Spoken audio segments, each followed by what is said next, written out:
KKHT wants you to meet three of the classiest guys in real estate. I am Chris Kelso, the maestro of mortgage. I am Rob Cook, the godfather of real estate. And I'm Joe Orsack, the king of credit swing. And together, we're the Real Estate Rat Pack. Much like us, real estate right now is smoking hot. So whether it's buying, selling, or owning, you need to check out the Real Estate Rat Pack. They're here to take your calls and answer your questions live. Call now, 1-800-808-5548. And now, the Real Estate Rat Pack!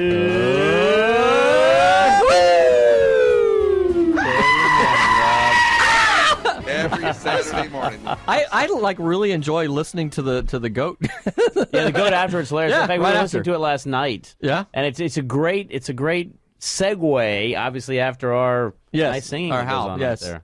We went to a great event last night to say goodbye to our Michael Board. Say goodbye to our Michael Board, and one of the Capital individuals who is replacing him is our great Dave right next to me right Hey, here. Dave, welcome to the show. Welcome this to is Capital and the initiation. show. This is his initiation. And also I want to do a That's shout kinda out scary. to our dear friend is Vaughn Peterson, who had surgery this weekend, is doing fine. He's doing great. I understand he's in a little pain, but I think he's doing okay. So He'll get well, a great Vaughn. individual, but get well because there's a lot of homes out there that need clean air services. That's right. That's right. So I want to give a shout out to last week was Easter. Yes. And huge thing. We obviously every year is a big deal with church. Our church had a phenomenal service. Pastor Mark Moreno had a phenomenal message, and with two packed houses, we had 25 people who gave their life to God, which I was just kind of blown away by. It was a phenomenal service, and it was really kind of cool to be a part of it. So That anyway, is neat. well, shout out to that. That is awesome. One of the things, we have a great show today. We're in the springtime right now. We're in springtime real estate. We have a lot of individuals out there. They're asking a lot of questions. We got some two-timers. We have a two-timer in the studio Well, actually, as well.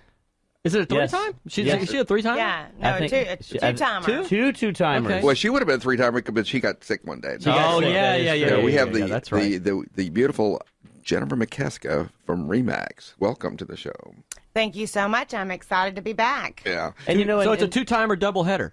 it's a That's not a bad one right there. Something like that. Jennifer, and you're involved in so many things this year. Let us know a little bit about what you're involved with, what you're doing with NRG, what that has been doing for you, and then tell us a little bit about yourself, if you don't mind. Well, just nothing like putting me on the spot, right? That is the idea. Well, yes, as a busy life of a realtor, I do get involved, and it's important to me to be very involved at HAR. And being part of the NRG, which is the next generation group of realtors, has been very energetic bunch. I cannot have been involved in one of the most incredible groups, I think, of all of HAR. We go out into the community and do volunteer work, which we're doing, by the way, April 25th. So we We'll be need there. volunteers. Chris and I will be there. We will be All there. right. Yep. I'll bring my paintbrush Bring your hammers. and my hammer and my ladder. They usually want my ladder. but tell them a little bit about. We only love him for his ladder. That's really pretty much it. Yeah. But I get to hang out with all You these know young anybody folks. with a ladder? Yeah. I've got a very that tall Rob guy anyway, had you won't believe it. But Terry Lyons actually commented, so, are you coming? We need your ladder. I'll be there. Wow.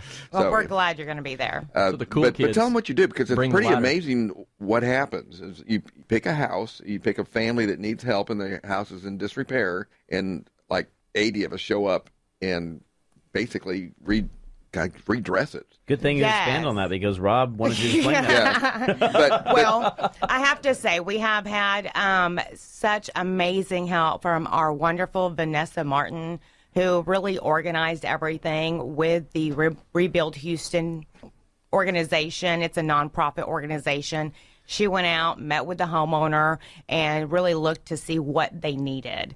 And we are gathering all of the supplies and everything to help rebuild their home, basically. We are going to be doing everything from, painting and redoing their yard and some doors and all that kinds of fun stuff. So but it's more important. It's giving back to the community. yeah, it's a great event. I've done probably at least 3 of those rebuilds, and it's like the family are so appreciative because it's oftentimes it's somebody that's elderly, can't do a lot of the work themselves. Right. And these group of young people come in there and Rob's house is on the list next year. yeah.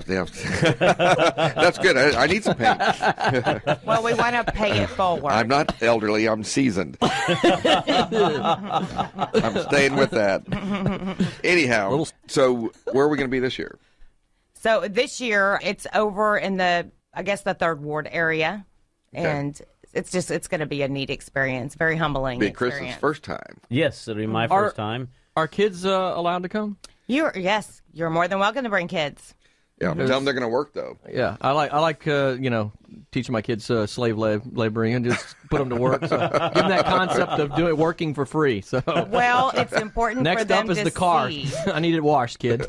It's a great lesson for kids to Yeah. learn, Yeah. though. Yeah. They're watching the adults. Right. And in all seriousness, our kids, we've brought them to volunteer at the Houston Food Bank and a number of other things to try to instill that in them. So this is something that I've seen what you guys have done before, and I think it would be really cool for them. I didn't know if y'all had kids come out. And for me, it's really cool because I get to hang out with a bunch of young people. That's right. It keeps me young. But and then Which is we almost also anybody. have a bowl-a-thon coming up, don't we? Yes, I mean, we throw major, several events throughout the year, but yes, charities didn't hear the are goat very scream.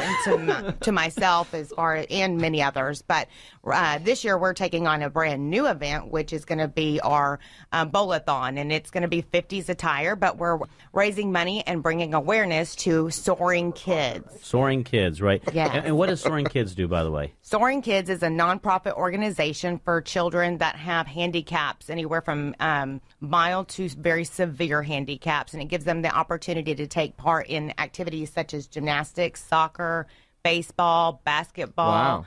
all of those things that they just can't take part, in regular situations. So it's just an amazing, and it's a local organization, and we want to shed some light and bring attention and awareness to them. That is awesome. Soaring Kids. Again, that's the bowl-a-thon that's coming up May the 1st, is it? It's May 1st, yes. Yep. So I know we'll all be there, so we'll be supporting it and having a good time. But Yes. So we're going to have a Rat Pack team? we'll have a Rat Pack team. Yes. That is correct. Oh, That is awesome. correct. So, and then tell us about real estate. What's been going on real estate wise? Well, we are just going gangbusters out in Pearland. So I don't know. I'm not really sleeping much these days, but I'm not complaining too much. I know the feeling. Yeah, we had a guest on that said that Pearland's only 15 minutes from downtown. Is that true? Well, without traffic. At 2 a.m. They didn't say what time. Morning. Yeah. Yeah. At 3 in the morning. that's- And he that's defended right. that position the entire show. Yes. But it is a It was great impressive. location. I mean, it really is, because right now I know personally I have a lot of clients that live in the medical center, and it's the closest master plan community or suburb community to the medical center in downtown without having to go in town and pay those in town prices. We were talking before the show about how when you think of somebody that they get frozen in your head in a time frame. I grew up in Columbus, Texas, and I would come to Houston. When did you grow up? Good point. Back when I lived in Columbus. Okay. Well, I'd come to Houston, and there was a clear distinction between all the little towns. You knew when you left Katy and when you were driving into Houston, and Humble was like, in the boonies, where we live now. You can't tell where any of these places separate anymore. And Pearland is the same way. In my head, I remember Pearland was like forever away. It was country. Yeah, it was like, you had to plan a day and get, the trip out there. But it's just, that's not the case. It's like closest master plan community to the medical center. That is just, is. that's nutty to me. And when I was in that production, add up in my head. And when I was in production, at least once a year, somebody wanted to have access to the medical center. That's amazing. Couldn't afford medical center prices. I took them to Silver Lake. Yep. It was an obvious choice, and at that time, 288 wasn't quite as crowded as it is now. But I was actually going to teach a class down in Pearland, and so I was heading opposite traffic, and I looked at the other side, and I said, "There's no way you're going to get downtown in 15 minutes in that traffic." So I don't know what Larry is talking about. But it's very interesting, because you mentioned the Random medical people can center. do it. Most Random people don't people can do it. realize is that Houston's number one employer is healthcare. We all hear about oil and gas, we all hear about a lot of stuff, but healthcare is really that. And so you got that healthcare corridor right there. It goes down to Pearland, and every time I'm going down there, I'm seeing all the great new developments that are going on: shopping, retail. You got the brand new medical facility from Memorial Hermann, if I'm not mistaken, going on. That's correct, yes. I mean, and we have several more communities coming in. Wow. I mean, it's just amazing because what you see down there is just booming. Here's the thing. You're a very big listing agent. Is now a good time to put your home on the market? We're talking about springtime. And I get this question all the time, when is a good time to start looking to put your home on the market or to actually get out there and to look at buying a new home? What would you suggest? Now. All right, moving right along. It's short and sweet. But yes, no, right now is a great time. And I know all across Houston, it's a great time. But right now, especially in our area, because we are so heavily medical, we have a lot of doctors that are coming in for the residency or choosing which hospital they're going to be with, and they're going to be moving here in July or June. So they're the ones that are flying in here to look for homes on a weekend and choosing a home. So it's very competitive.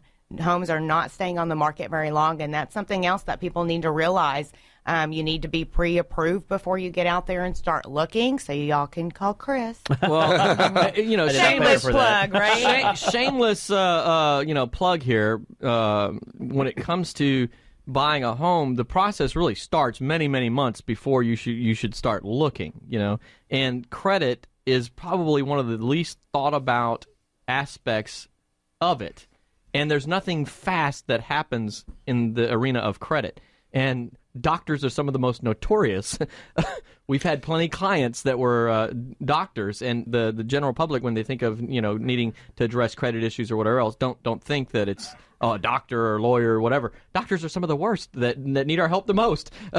Well, they have those medical school bills. Yeah, well, and they, a lot of times they have a good cash flow and that type of thing, and they're used to paying cash for things, and it's not always about having negative items on your credit. It's about needing to have a good positive trade line and just some awareness of how you deal with balances and all that sort of thing, and an education process, which we do as well. But all of that starts months in advance, and so if you're planning on moving in a couple months, that's not the time to look at it. So you have to know before you go. That's what we always say. Okay, that's a good one. I like that. I will steal that, and it's mine. What does Rob say? You say it once, it's yours. You say it twice. Well, if you quote me, you have to give me credit the first time. Right. And you kind of mention my name the second time. Third time, it's yours. Yes. So, that's typically how it works. But anyway, so when you get someone ready for springtime, this is a great time of the year also to purge and kind of relook at your house and all your belongings. And I think that's probably and getting a house ready for sale, that's probably something everyone should look at. It's like, it's time to, if we're moving, it's also time to get rid of stuff. Yes, that's correct. And I think a lot of times people misunderstand the whole preparation process. As a listing agent, I prefer to get out there, meet with you at the home before your home is ready, because people think, well, I watched HGTV, I know how to do it.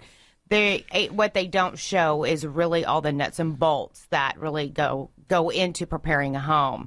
Agents who are seasoned, that know what they're doing, are going to give you advice based on the market you live in. We do not want you to get out there and start spending money on things that you think that need to be done, because that's your personal preference. We are appealing to the masses, so we want you to focus on those things that are going to be important to those buyers that are out there, especially when you're talking about the different generations, and what appeals to them may not appeal to you, but that's fine. You don't plan on living in your home you're going to sell.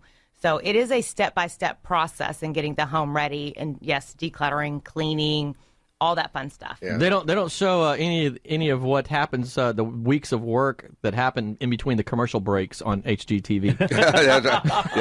Yeah. And we always say the way you sell a house is not the way you live in a house. It's very different, because if you went to sell your car, the first thing you do, you're going to get all the junk out of the car and all those things you have in the back, all those brochures and things you have back there. You're going to get rid of that. You're going to wax it and all that stuff. Same thing with the house. I would thoroughly and agree. you don't live in the house the way that you sell it. You get rid of all the... And waxing a house takes a while. Yeah, it does take a long time. It does. Well, you don't realize how much you accrue. Oh, yeah. I'm in a constant state of throwing away, and my wife is in a constant state of collecting. So I do that a lot. it's a balance in the offsetting household. penalties there. Well, we are coming up against a break right now. Jen, how can we reach you, by the way? Well, first of all, you can always call me at 281-844-5969, or you can visit me on the web at listwithjen.com, or now my newest page, listwithjen.info. listwithjen.info or listwithjen.com.